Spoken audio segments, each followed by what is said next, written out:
প্ৰতিগৰাকী দৰ্শকক স্বাগতম জনাইছো আৰু এই মুহূৰ্তত আন এটা ডাঙৰ খবৰ লৈ আনিছো ইখনৰ পিছত সিখন ৰুদ্ধদ্বাৰ বৈঠক চলিছে এতিয়া ভাৰতে কি সিদ্ধান্ত গ্ৰহণ কৰিব ইতিমধ্যে ভাৰতে জলস্থায়কৰ সিদ্ধান্ত গ্ৰহণ কৰিছে আৰু এই জলস্থায়কৰ পিছত এতিয়া পাকিস্তানৰ হাহাকাৰ লাগিছে পাকিস্তানৰ জনতাৰ মাজত খোৱা পানীৰ বাবে হাহাকাৰ লাগিছে ব্যৱহাৰ কৰা পানীৰ বাবে লাগিছে হাহাকাৰ কি হ'ব এতিয়া পাকিস্তানত তাৰ মাজতে নতুন খবৰ আহি পৰিছে ভাৰতে বন্ধ কৰি দিছে হিন্দু নদীৰ পানী এতিয়া জলস্থায়কত শুকাই যাব পাৰে পাকিস্তান তেনে সময়ত পুনৰ এতিয়া ভাৰত যেহেতু হাজু হৈছে আজি নিখাৰ ভাগলে আজি নিখা সৰ্ববৃহৎ একচন চলিব যেহেতু গৃহমন্ত্ৰী অমিত শাহৰ বাসগৃহত বৰ্তমানো চলি আছে ৰুদ্ধদ্বাৰ বৈঠকত যিকোনো মুহূৰ্ততে বৈঠকৰ পৰা ওলাব সকলো আৰু তাৰ পিছতে আহিব পাৰে ডাঙৰ খবৰ ভাৰতৰ জলস্থায়কত হাহাকাৰ এতিয়া পাকিস্তানত আৰু এই খবৰ পোৱাৰ পিছতে এতিয়া বিপদত পৰিছে পাকিস্তানী গৃহমন্ত্ৰী অমিত শাহৰ ইখনৰ পিছত সিখন ৰুদ্ধদ্বাৰ বৈঠক আজি নিশা হ'ব ফাইনেল একচন আজি চলিব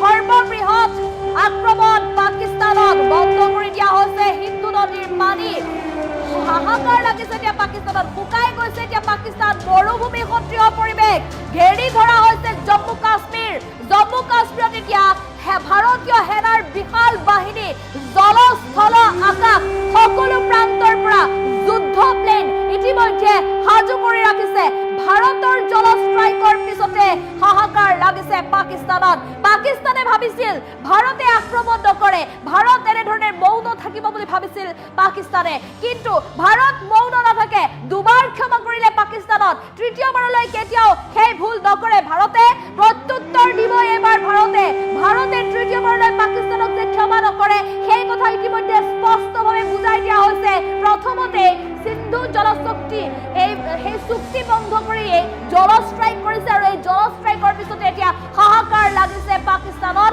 শুকাই যাবলৈ ধৰিছে পাকিস্তানৰ সকলো মৰুভূমি সদৃশ পৰিৱেশৰ সৃষ্টি হ'ব এতিয়া পাকিস্তানত কি হ'ব এফালে ইখনৰ পিছত সিখন বৈঠক অনুষ্ঠিত হৈছে এফালে ৰাষ্ট্ৰপতি ভৱনত বৈঠক এফালে সৰ্বদলীয় বৈঠক আজি পুনৰ গৃহমন্ত্ৰীৰ বাসগৃহত ৰুদ্ধদ্বাৰ বৈঠক অনুষ্ঠিত হৈ আছে চলি আছে ইতিমধ্যে সেই বৈঠকৰ পিছতে বৈঠকৰ মাজতে এখন পত্ৰ প্ৰেৰণ কৰা হৈছে পাকিস্তানলৈ পাকিস্তানত ইতিমধ্যে সেই পত্ৰ পোৱাৰ পিছতে হাহাকাৰ লাগিছে ইজনৰ পিছত সিজন সেনা বিষয়াই এৰিছে এতিয়া পাকিস্তান ব্ৰিটেইনলৈ পলায়ন কৰিছে পাকিস্তানৰ সেনা প্ৰধান আসিম মুনিৰে পলায়নৰ পিছতে এতিয়া আৰু অধিক ভয়াবহ পৰিস্থিতিৰ সৃষ্টি হৈছে কিয়নো এতিয়া অধিক শংকিত হৈ পৰিছে অভিভাৱকহীন হৈ পৰিছে এতিয়া পাকিস্তানী সেনা কি হ'ব এতিয়া পাকিস্তানী সেনাৰ কিদৰে যুদ্ধ কৰিব এতিয়া পাকিস্তানী সেনাই ভাৰতীয় সেনাৰ বিৰুদ্ধে কিয়নো এতিয়া অধিক ভয়ংকৰ পৰিস্থিতিৰ সৃষ্টি হৈছে কেৱল আসিম মুনিৰে নহয়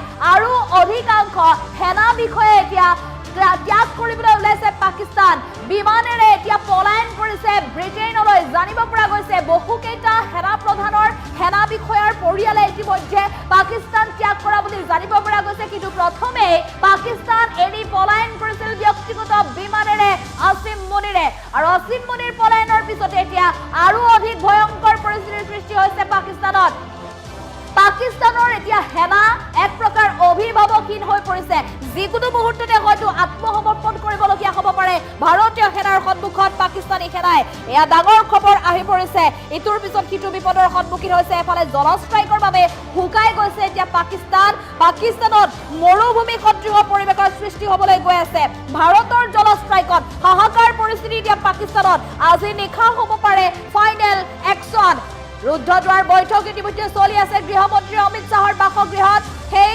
বাসগৃহত গৃহমন্ত্ৰীগৰাকীৰ বাসগৃহৰ পৰা যেতিয়াই ওলাই আহিব বিদেশ মন্ত্ৰী আৰু জলশক্তি মন্ত্ৰী তাৰ পিছতে ডাঙৰ একচন ল'ব ভাৰতে পাকিস্তানৰ বিৰুদ্ধে বন্ধ কৰি দিয়া হৈছে ইতিমধ্যে সিন্ধু নদীৰ পানী ঘেৰি ধৰা হৈছে এতিয়া জম্মু কাশ্মীৰৰ চাৰিওফালে এতিয়া যি সীমান্তৱৰ্তী ভাৰত পাক সীমান্ত আছে সেই ভাৰত পাক সীমান্তত এতিয়া দেখিবলৈ পোৱা গৈছে ভাৰতীয় সেনাৰ একচন জলস্থল আকাশ সকলো প্ৰান্তৰ পৰা চলিছে আক্ৰমণৰ প্ৰস্তুতি সাজু কৰি ৰাখিছে আক্ৰমণৰ বাবে সকলো ভাৰতীয় সেনাই সকলো সাজু কৰি ৰাখিছে এতিয়া যুদ্ধৰ বাবে টেংক সাজু কৰি ৰাখিছে জেট সাজু কৰি ৰাখিছে আকাশ মাৰ্গেৰে আক্ৰমণ চলিব জলপথেৰে আক্ৰমণ চলিব স্থলপথেৰেও আক্ৰমণ চলিব পাহাৰ ভৈয়াম সকলোৰে প্ৰৱেশ কৰিব এতিয়া ভাৰতীয় সেনাই পাকিস্তানত আক্ৰমণৰ বাবে কিয় পাকিস্তানে এই ভুল কৰিছিল সন্ত্ৰাসবাদীক কিয় প্ৰশ্ৰয় দিছিল ভাৰতৰ পত্ৰ পোৱাৰ পিছতে এতিয়া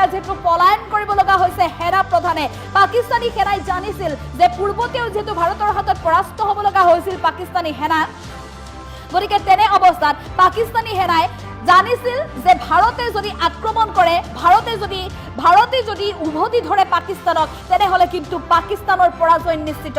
সেই কথা পাকিস্তানে জানিছিল, কিন্তু জানিও ভুল কৰিছিল পাকিস্তানে, যাৰ বাবে আজিৰ দিনটোত এই দুৰৱস্থা চলিছে। এক প্ৰকাৰ বুভুক্ষু নামি আহিছে পাকিস্তানলৈ। এতিয়া জলষ্ট্ৰাইকৰ বাবে শুকাই যাব পাকিস্তান। সকলোতে এতিয়া হাহাকাৰ পৰিস্থিতিৰ সৃষ্টি হ'ব। পাকিস্তানী জনতাই এতিয়া হাহাকাৰ পৰিস্থিতি দেখিবলৈ পোৱা গৈছে। পাকিস্তানী জনতাৰ মাজত কি কৰিব, কলৈ যাব, কিদৰে জীৱন যাপন কৰিব। পাকিস্তানী চৰকাৰৰ বাবে, পাকিস্তান চৰকাৰৰ বাবে আজি ভুলৰ বলি হ'ব লগা হ'ল। সেই ভুলৰ ফল ভুগিব লগা হৈছে এতিয়া পাকিস্তানৰ সাধাৰণ জনতায়ো। কোনো কাৰণত ভাৰতে ক্ষমা নকৰে, সেই কথা নিশ্চিত হৈ পৰিছে। ইতিমধ্যে ভাৰতৰ তৰফৰ পৰা যুদ্ধৰ বাবে যুদ্ধক্ষেত্ৰলৈ আমন্ত্ৰণ জনাই ইতিমধ্যে পত্ৰ প্ৰেৰণ কৰিছে ভাৰত চৰকাৰে। আৰু সেই পত্ৰ লাভ কৰাৰ পিছতে এতিয়া পাকিস্তানী সেনা প্ৰধানে পাকিস্তান এৰি পলায়ন কৰিছে, বিমানেৰে পলায়ন কৰিছে ব্ৰিটেইনলৈ। কেৱল এগৰাকী সেনা প্ৰধানেই নহয়, কেইবাগৰাকীও শীৰ্ষ সেনা বিষয়াই ত্যাগ কৰিছে পাকিস্তান, পদ এৰিছে, চাকৰি এৰিছে, মুঠতে ত্যাগ কৰিছে, নিজৰ প্ৰাণৰ মায়াত দেশ ত্যাগ কৰি পলায়ন কৰিছে, পৰিয়ালৰ সৈতে পলায়ন কৰিছে। এতিয়া অভিভাৱকহীন হৈ পৰিছে পাকিস্তানী সেনা। যুদ্ধক্ষেত্ৰত কিদৰে নামিব ভাৰতীয় সেনাৰ বিৰুদ্ধে, এফালে জলষ্ট্ৰাইকত হাহাকাৰ আৰু এফালে যুদ্ধৰ বাবে ভাৰতে প্ৰেৰণ কৰা পত্ৰক লৈ লাগিছে হাহাকাৰ। কি হ'ব এতিয়া? কেন্দ্ৰ চৰকাৰৰ তৰফৰ পৰা ইতিমধ্যে দেশৰ প্ৰধানমন্ত্ৰীগৰাকীও দিছে এক ডাঙৰ নিৰ্দেশ। আহি পৰিছে এয়া নতুন খবৰ। ভাৰতৰ জলষ্ট্ৰাইকত হাহাকাৰ পৰিস্থিতিৰ সৃষ্টি হৈছে পাকিস্তানত। আজি নিশাৰ পৰা হ'ব ফাইনেল একশ্যন। বন্ধ কৰি দিয়া হৈছে সিন্ধু নদীৰ পানী, ঘেৰি ধৰা হৈছে জম্মু কাশ্মীৰ। জল, স্থল, আকাশ সকলো প্ৰান্তৰ পৰা চলিছে এতিয়া আক্ৰমণৰ প্ৰস্তুতি। যিকোনো মুহূৰ্ততে আক্ৰমণ হ'ব এতিয়া পাকিস্তানৰ ওপৰত। পাকিস্তানৰ ওপৰত ভাৰতে আক্ৰমণ কৰিবলৈ যুদ্ধৰ জাহাজ সাজু কৰি ৰাখিছে। আকাশ মাৰ্গেৰে আক্ৰমণ কৰিবৰ বাবে যুদ্ধ জাহাজ সাজু কৰি ৰাখিছে, মিছাইল সাজু কৰি ৰাখিছে, কেইবাটাও শ মিছাইল এতিয়া সাজু কৰি ৰাখিছে। আজি নিশাটোৰ ভিতৰতে হয়তো পাকিস্তানৰ সকলো সন্ত্ৰাসবাদী ঘাটি উৰুৱাই পাকিস্তানৰ ওপৰত চলাব ভাৰতীয় সেনাৰ আক্ৰমণ। ভয়ংকৰ আক্ৰমণ চলিবলৈ গৈ আছে। গতিকে পাকিস্তানে সেই ভুল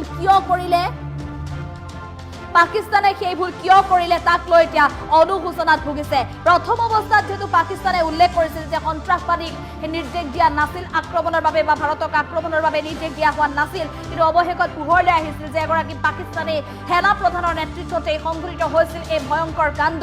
আৰু সেই ঘটনাৰ পিছতে এতিয়া ভাৰত ক্ষোভিত হৈ পৰিছিল। ভাৰত চৰকাৰে ডাঙৰ সিদ্ধান্ত গ্ৰহণ কৰিছিল। ভাৰত চৰকাৰলৈ সেই সিদ্ধান্তৰ পিছতে যিহেতু পাকিস্তানৰ বিশেষজ্ঞ প্ৰতিনিধিৰ তৰফৰ পৰাও আহিছিল বহু ভাবুকি, ভাৰত চৰকাৰক কোৱা হৈছিল যে ভাৰতে যদি আক্ৰমণৰ লক্ষ্য কৰি লয় তেনেহলে কিন্তু পাকিস্তানো মনে মনে বহি নাথাকে, পাকিস্তানেও আক্ৰমণ কৰিব। কিন্তু পাকিস্তানে আশা কৰিছিল চীনলৈ, চীনে সহায় কৰিব বুলি ভাবিছিল, কিন্তু অৱশেষত চীনেও পিঠি দিলে। চীনেও সন্ত্ৰাসবাদক সমৰ্থন নকৰে, ভাৰতৰ সমৰ্থনত থাকিব চীন। এক প্ৰকাৰ ৰঙা চীন বুলি ক'লে ভাৰতে যি সময়ত ভয় কৰিব বুলি ভাবি আছিল পাকিস্তানে, সেই ৰঙা চীনে কিন্তু এতিয়া ভাৰতক সমৰ্থন জনাইছে। সন্ত্ৰাসবাদৰ বিৰুদ্ধে মোদী চৰকাৰে যি সিদ্ধান্ত ল'ব সেই সিদ্ধান্তক সমৰ্থন জনাইছে। আমেৰিকা যুক্তৰাষ্ট্ৰই সমৰ্থন জনাইছে, ইজৰাইলে সমৰ্থন জনাইছে, ৰাছিয়াই সমৰ্থন জনাইছে। সকলো উন্নত ৰাষ্ট্ৰই সমৰ্থন জনোৱাৰ পিছতে ভাৰত এতিয়া অধিক শক্তিশালী হৈ পৰিছে। আৰু যাৰ বাবে এতিয়া ভাৰতীয় সেনাই বুকু পিতাই এই যুদ্ধলৈ আগবাঢ়ি গৈছে। দেশ মাতৃৰ বাবে ভাৰতীয় সেনাই যি সংকল্প গ্ৰহণ কৰি, পোছাক পৰিধান কৰি, শপত গ্ৰহণ কৰি এই চাকৰিলৈ গৈছিল, সেই সংকল্পৰে এতিয়া পুনৰ দেশ মাতৃৰ সুৰক্ষাৰ বাবে, দেশ মাতৃক পাকিস্তানে কৰা আক্ৰমণৰ বাবে সাজু হৈছে এতিয়া ভাৰতীয় সেনা। নিশাৰ ভিতৰত হ'ব ফাইনেল একশ্যন।